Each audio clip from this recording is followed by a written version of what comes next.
नमस्कार, वंदे मातरम। मैं हूं श्यामगिरी। आप देख रहे हैं हमारा चैनल मुद्दा भारत का। मुद्दा भारत का यानी मुद्दा महाराष्ट्र चुनाव का। जब महाराष्ट्र चुनाव की बात करूं तो आज मैं अपने वीडियो में चर्चा करूंगा वर्ली विधानसभा सीट से। जी हाँ, वर्ली विधानसभा सीट इस समय बहुत चर्चा में है क्योंकि वहां पर आदित्य ठाकरे के सामने अब मिलिंद देवरा आ गए हैं। मिलिंद देवरा कुछ ही दिन पहले जो है, कुछ ही महीने पहले राज्यसभा सांसद बने थे। अब जो है शिवसेना ने उनको वहां पर आदित्य के खिलाफ चुनाव लड़ने के लिए लाया है। इस आदित्य को चुनाव लड़ने के लिए क्यों लाया गया, क्या मकसद है शिवसेना का यानी शिंदे साहब का, इसके बारे में हम आज चर्चा कर लेंगे और जानेंगे कि कितना मतलब कि आदित्य ठाकरे के लिए मुश्किल है। का संदीप देशपांडे भी है। हाँ, संदीप देशपांडे जी भी हैं मनसे से। तो ऐसे में जो है आदित्य ठाकरे के लिए क्या मुश्किल पैदा होगा, क्या चुनाव एक तरफा होगा कि और कुछ होगा वहाँ पर, ये हमारा चर्चा का विषय है। हम तत्ते साहब से ही बात करें, पूछेंगे कि जो आदित्य ठाकरे का जो वहाँ पर होम टाउन इस समय बनाया हुआ है वहाँ पर कि दूसरी बार वहाँ पर चुनाव मैदान में है और उन्होंने चैलेंज किया था कि कोई भी हमारे सामने आकर चुनाव लड़ सकता है। तो ऐसे में क्या स्थिति परिस्थिति बन रही है वो हम बात करेंगे। सर, आप क्या कहेंगे इस पर? पहले एक बात तो आपको बोलनी है जी कि मैं इतना ओवरलोड हो गया हूँ। रात 2-3 बजे सोता हूँ, सुबह 8 बजे उठता हूँ, फिर भी काम पूरा नहीं हो रहा। इतने असाइनमेंट मैंने कैंडिडेट और पार्टीज के लेके रखे हैं, किस पार्टी का मत पूछो।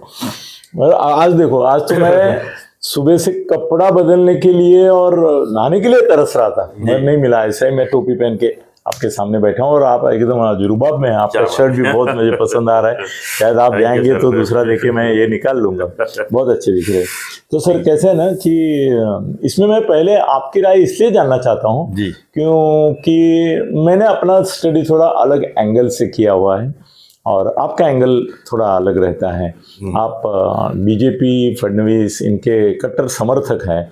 मैं किसी का समर्थक नहीं हूँ, किसी समर्थक नहीं होते हैं। नहीं, मगर आपको चाहते हैं, चाहते दिल से चाहते हैं आप। मैं फडणवीस का दोस्त हुए भी दुश्मन नहीं बताऊँ। नहीं सर, पत्रकारों को किसी दुश्मन और दोस्त दोनों नहीं होना चाहिए। इक्वल जो सही है वो सही नजर से, क्योंकि हमको जो है लाखों करोड़ लोग देखते हैं, तो वो तो सर वो आपकी खासियत है जी। कल आपने इसका अविनाश जाधव का जो इंटरव्यू किया था बहुत सुंदर किया था। असल में अविनाश के जितने इंटरव्यू आए उसमें कल आपने जो किया इतना उसको वो किसी से खुलकर बोला भी नहीं था और सवाल भी आपने ऐसे किए कि वो बराबर ट्रैप होता गया और बोलता गया। उसके लिए इमेज मेकिंग के लिए असल में उसको आपके जैसे आदमी की बहुत जरूरत है। अभी वो समझते नहीं समझते मगर बहुत सुंदर रहा सर। तो आपका भी एक नैरेटिव रहता है हमेशा। तो ये वर्ली का सीट जो है उसमें आपका नैरेटिव मैं जानना चाहूंगा, क्योंकि मेरे क्या है ना, ज्यादा करके कमेंट्स होती हैं जी, या तो एक्सप्लोजन रहता है, गो विस्फोट।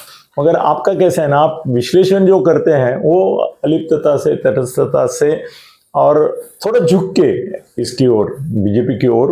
मगर वो आपके चाहने वाले भी सर बीजेपी वाले ही है। मैं बीजेपी के खिलाफ बोला तो उनको पसंद नहीं आता है। मेरे को कमेंट अभी भेजने के लिए चांस ही नहीं है उनको, मगर आपने कमेंट खुले रखे हैं जो मैं देखता नहीं हूँ कभी, मगर वो बहुत गालियाँ देते हैं, ऐसा आपने एक बार बोला मुझे। तो सर आपका नैरेटिव क्या है ये वर्ली के बारे में, मैं भी जानना चाहूँगा। मैं सर वर्ली की बात करूँ तो खुल के तीनों का नाम लीजिए सर। बिल्कुल। और ये मेरे को लगता है कि ये लड़ाई जो है ट्रेंगुलर भी बन सकता है अगर संदीप देशपांडे ने जोर लगाया वहां पर, क्योंकि तो लगाएंगे। और वर्ली विधानसभा देखा जाए तो एक कट्टर मराठी वहां पर लोग हैं, कोली लोग हैं वहां पर ज्यादा है और ब्राह्मण भी है, ओबीसी भी बहुत बड़ी संख्या में है और गुजराती वोट बैंक भी वहां पे है। और तो शाइना एनसी का नाम पहले आया था वर्ली के लिए। यस, वर्ली के लिए आया बीजेपी की ओर से। वो इसीलिए था। अभी वो भी कल शायद शिवसेना शिंदे गुट में आ गई और उसको मुंबा देवी से टिकट दिया उसको। वो हम अगले वीडियो में बात करेंगे उसके ऊपर। लेकिन अब आदित्य ठाकरे के ऊपर सर अगर हम करें तो कई बार बोले मैं थाना से आके चुनाव लड़ूंगा, मुख्यमंत्री के सामने चुनाव लड़ूंगा। वो तो मेरे को ऐसा लगा था कि वो वर्ली से चुनाव नहीं लड़ेंगे, वो आके यहाँ पर कोपरी पास पखाड़ी से, जहाँ पर शिंदे साहब का जो सिटिंग है वहां पर से चुनाव लड़ेंगे। लेकिन ऐसा नहीं हुआ, वो वापस बैक टू वर्ली से ही अपना नामांकन। लेकिन उनके नामांकन भरने के बाद जो है अब मिलिंद देवरा का जो टिकट फाइनल हुआ, मिलिंद देवरा के बारे में सर किसी ने चर्चा भी नहीं किया था क्योंकि वो राज्यसभा सांसद बन गए थे और उनको क्या जरूरत है। और दूसरी बात, मिलिंद देवरा का साउथ मुंबई बेस है, उन्होंने वहां से चुनाव लड़ा था, उनके पिताजी का बेस रहा है वहाँ। वो वर्ली उनके लोकसभा में आता है ना। हाँ, वर्ली लोकसभा आता है, लेकिन उतना विधानसभा उसका जो मेन बेस है वो साउथ मुंबई पूरी तरह से जो वर्ली में मतलब थोड़ा दूर पड़ जाता है, साउथ में ही आते थे। जी। तो ऐसे में शिंदे साहब का जो लड़ाने का जो ये है टारगेट, मेरे को लगता है कि मिलिंद भी सोच रहे होंगे कि जीता तो ठीक है, मैं हो सकता है मिनिस्ट्री में भी आ जाऊंगा, महायुति तो बनेगी ही सरकार, तो मिनिस्ट्री मिल जाएगी, राज्यसभा में तो कुछ मिलना नहीं है, और हारा तो राज्यसभा तो है ही। हाँ दोनों ऑप्शन, दोनों हाथ में लड्डू लेके जो है वहां पर नामांकन भर दिए हैं, और ये लड़ाई भी जो है मजबूत होगी। ऐसा नहीं कि एक तरफा आदित्य ठाकरे जीत जाएंगे और दूसरे लड़ाई मजबूत होगी। अगर ट्रायंगुलर से लड़ाई हुई तो आदित्य ठाकरे मुश्किल भी है सर, इतना आसान नहीं है आदित्य ठाकरे के लिए, बहुत मुश्किल होगा, टफ है। यस, बिल्कुल बिल्कुल बिल्कुल। सर यहाँ पे आप मनसे को कहाँ देख रहे हैं, किसके वोट काटेगा वो? मनसे आदित्य का वोट काटेंगे, मराठी वोट पे। मराठी वोट तो 100% मनसे के लिए। अभी क्या है, वहाँ के मराठी लोगों को 2 ऑप्शन हो गए, ठाकरे भी है और मनसे भी है, दोनों ठाकरे। यस यस, ठाकरे और ठाकरे। आपको क्या लगता है वहाँ का मराठी आदमी किसको वोट देगा?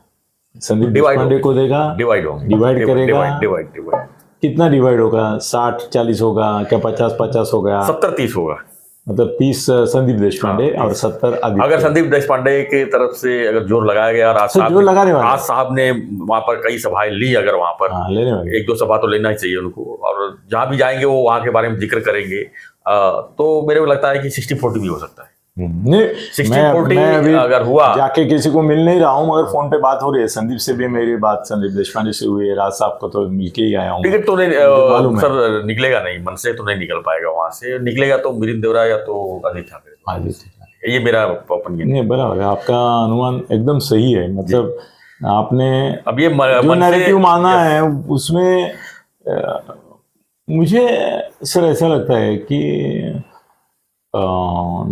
ये जो संदीप देशपांडे है जी, वो आदित्य के वोट नहीं काटेगा। वो किसका वोट काटेगा? बीजेपी का? यस, शिवसेना का।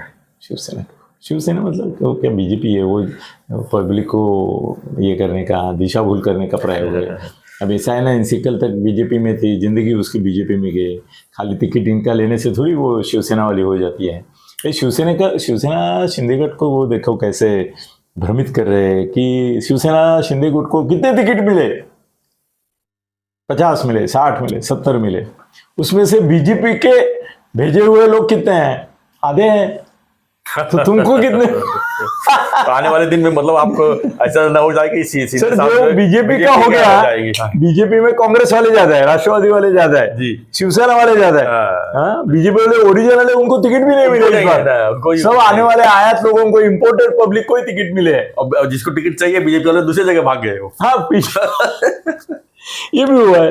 तो ये मुरली देवरा का बेटा, ये मिलिंद देवरा का, उसका शिवसेना से क्या लेना देना है? अरे मुरली राज ने ये लोगों को, हम उस समय यंग थे, मैं तो था, करके मालूम है कि मुरली देवरा 2 चीजें करता था। एक, बाला साहब से बहुत मधुर संबंध रखता था। मुरली देवरा पहली बार जब महापौर बना जी, तब बाला साहब ने उसको बनाया। हाँ, और जब इसकी बारी आई शिवसेना की महापौर के लिए, तो मुरली देवरा ने उसको मदद की थी। ओके, तो वो उनका संबंध पहले से था ही। तो और वो शिवसेना अलग है ना, बाला साहब की, ये शिंदे गुट में गए हैं, ये बीजेपी वालों की ही एक क्या है ना, राष्ट्रीय सेवक संघ के कुछ बोलते 50 ऑर्गेनाइजेशन है। अभी बीजेपी के भी 2-3 ऑर्गेनाइजेशन हो गए, उसमें एक अजीत दादा का पार्टी भी उनका ही ऑर्गेनाइजेशन है, शिंदे साहब का भी उनका ही है। मैं तो चाहता हूँ कि शिंदे साहब जो है वो इलेक्शन के बाद बीजेपी के मुख्यमंत्री बने। फिर मेरा सुझाव जो है ना, वो ऐसा ही नहीं है, इसमें कुछ दिमाग है मेरा, और मेरा नहीं है, किसी और का है, जो मेरे तक आया है कि ऐसी ऑफर है बीजेपी। ये गोप्यस्फोट है सर, बहुत बड़ा गोप्यस्फोट है कि बीजेपी की ऑफर नहीं होना चाहिए इसके लिए। सर बीजेपी की ऑफर है शिंदे साहब को कि आपके जितने भी आएंगे, सम्मान है आपका, आप बीजेपी में सबके सब लेके आओ और मुख्यमंत्री बनो, मगर बीजेपी के बनो, क्योंकि बीजेपी को फडणवीस को बनाना नहीं है, और बीजेपी का मुख्यमंत्री बने, ये इनकी चाहत है। और शिंदे साहब को जो मिलाना है वो अभी हो गया है भाई। लोकसभा में जो लेना था ले गए, अभी विधानसभा में उनको जो इतना चाहिए था मिला है। उसमें बीजेपी के इतने लोग आए हैं कि बीजेपी की मेजोरिटी हो जाएगी कल। बिल्कुल। तो सर ये कल को शिवसेना अगर उन्होंने फ्री कर दिए तो हो सकता है उद्धव ठाकरे बोलेंगे कि चलो हमारा जो चिन्ह और ये वापस कर दो, हम आ जाते हैं आपके पास। नहीं, क्या आ जाते हैं? नहीं, वो नहीं बात कर रहा हूँ मैं, वो नहीं, मगर ये बोलेंगे कि वो चिन्ह और ये शिवसेना को दे दो, हमको कोई फर्क नहीं पड़ता है। नहीं तो ऐसा भी डुप्लीकेशन करेंगे कि किसी एक को बोलेंगे तू मत आ, तू शिवसेना चिन्ह और ये लेके बैठ जाए इधर जी, उनका जो है कोई राइट लेफ्ट, उसको बोलेंगे कि तुम इधर रहो, हम जाते हैं बीजेपी में। और सर अगला मुख्यमंत्री कल तक मैं बोला था कभी बीजेपी का होगा, नहीं अभी मैं बोल रहा हूँ कि अगला मुख्यमंत्री कुछ आइए खबर, उसका वीडियो बनाएंगे हम लोग सर। अगला मुख्यमंत्री बीजेपी का होगा और वो एकनाथ शिंदे होगा। तो ये बाजू में रह गया आपका नहीं, मगर उसके बारे में भी बोलता हूँ मैं सर। आदित्य ठाकरे चाहो नहीं चाहो मगर अच्छे वोटिंग मार्जिन से आएगा। मिलिंद देवरा 100% डिफीट होगा। संदीप देशपांडे नंबर 3 पे आएगा।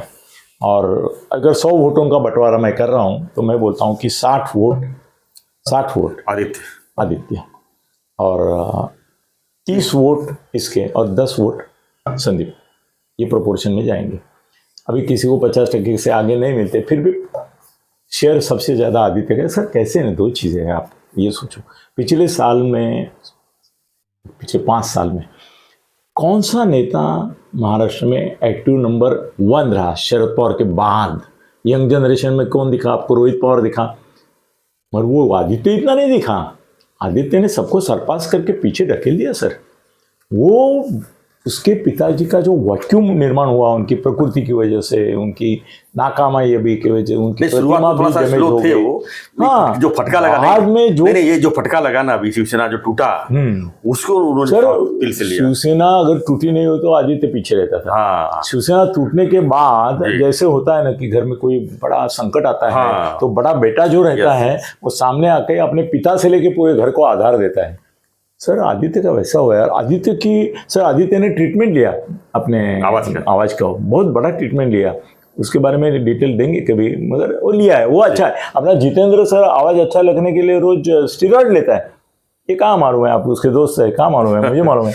तो सर कैसा है ना कि आदित्य ने संकट काल में बहुत बड़ी भूमिका आदित्य ने उद्धव के लिए भी ये की है। अभी भी उद्धव घर के बाहर नहीं निकल सकते हैं तो आदित्य करेगा सर। पूरे महाराष्ट्र का दौरा आदित्य करेगा। नहीं करना पड़ेगा, वो चाहता है करे, या तो घर बैठे वही करो या मरो की स्थिति थी सर शिवसेना के सामने। मगर उसका स्वभाव भी है। जब शिवसेना टूटी सर 2019 में 2022 में तो उस समय उद्धव जी के सामने वही स्थिति थी, आदित्य ठाकरे सामने वही स्थिति थी, करो या मरो। हाँ खत्म था। मगर उन्होंने मरो पत करा, करो की तरफ गए ना वो। क्या करो की तरफ गए? मतलब मेहनत किए, मतलब क्या मेहनत किए? 40 गए उनमें से 5 आए क्या वापस? वो अलग बात है। क्यों अलग बात है? तुम जब मेहनत की बोलते हो तो मेहनत का फल क्या मिला? उन्होंने वो नेता थोड़े लिए, उन्हें वोटर्स हैं जो पब्लिक है, जो अपनी सहानुभूति है सर। ये लोकसभा में पूरा ब्यौरा आया है। 6 मतदार संघ रहते हैं। शिवसेना के जहाँ पे आगे है ना वहाँ पे 5 मतदार संघ में वो पीछे हैं। मुसलमान मतदार संघ में वो आगे हैं और वो इतने आगे हैं वहाँ पे कि 5 का ये करके वो निर्णय, तो वो मुसलमानों के नेता है। अभी हिंदुत्व के कहाँ है? नहीं ना जहाँ पे। और यहाँ पे ऐसा नहीं है कि 5 के आगे 1 भारी पड़ेगा, 5 के आगे 5 भारी पड़ेंगे, 1 में वो आएगा। वहाँ पे सब जगह अजीत दादा के मुसलमान आ रहे, तो मुसलमान ही आ रहे ना। उन्होंने किसके लिए दिया है भाई? नवाब मलिक को अभी मालूम नहीं दे रहे थे टिकट, नहीं दिया। इंडिपेंडेंट खड़ा रहा क्या? वो नहीं है, खड़ा तो हो गया, बोल रहे हैं इंडिपेंडेंट के लिए। नहीं अभी नवाब मलिक का इंटरव्यू आ रहा था कि अजीत दादा ने मुझे बोला है कि तुम्हारे एबी फॉर्म पहुंचा रहे हम लोग, और सना को दे दिया ना, उसकी बेटी को सना को दे दिया। सब अजीत दादा ने मुसलमानों को जो देना था वो दे दिया। तो मुसलमान भी थोड़े सॉफ्ट होंगे अभी महायुति के प्रति कि भाई इनका अपना एक तो कोई मुस्लिम नेता है इसमें। मुसलमान अब सोचते हैं कि कौन सा पार्टी जो है हमको यूज करती है। यूज कहाँ होते हैं ज्यादा करके? कांग्रेस। इनको पता है ये कांग्रेस हमको यूज करके फेंक देती है, लेकिन ये समझते नहीं। बाद में वो सर सेकुलरिज्म के पीछे जाते हैं और अपना वोट जो है गंवा के आ जाते हैं। मगर उसकी वजह से सर लोकसभा चुनाव का रिजल्ट भी तो बदली होगा ना। फिर वाया नहीं जाता है, वेस्ट नहीं होता है उनका। तो चलो सर इधर हमने निकाल दे दिया, आदित्य जीत के आएगा और अच्छे वोट से कम सर 15 से 25 हजार वोट से आएगा। देखो चुनाव के बाद हम बात करेंगे। तो फ्रेंड्स आपकी बारी है, आप प्रतिक्रिया दीजिए और बने रहिए हमारे साथ ऐसी खबरों के लिए। आज में वीडियो में कई सर ये गोपेशपुर हम बना है। अगला मुख्यमंत्री बीजेपी का होगा और शिंदे साहब, और वो शिंदे साहब होंगे, क्यों शिंदे साहब बीजेपी में चुनाव के बाद जा रहे पूरी फौज के साथ। अपने क्या सोच रहे हैं आप इसके ऊपर? लिखिए कमेंट्स में और बने रहिए, देखते रहिए चैनल मुद्दा भारत चैनल को सब्सक्राइब जरूर कीजिए, लाइक कीजिए। और मेरा भी है अनिल गगन विधि सत्य, उसको याद रखो, वो मराठी में चलता है। तो बहुत अच्छा चल रहा है, लोग बहुत स्पीड में देख रहे हैं, सब्सक्राइब भी कर रहे हैं, मैं खुद देख रहा हूँ। हाँ, मैं देखता नहीं कभी। धन्यवाद, जय हिंद, जय महाराष्ट्र, जय श्री राम।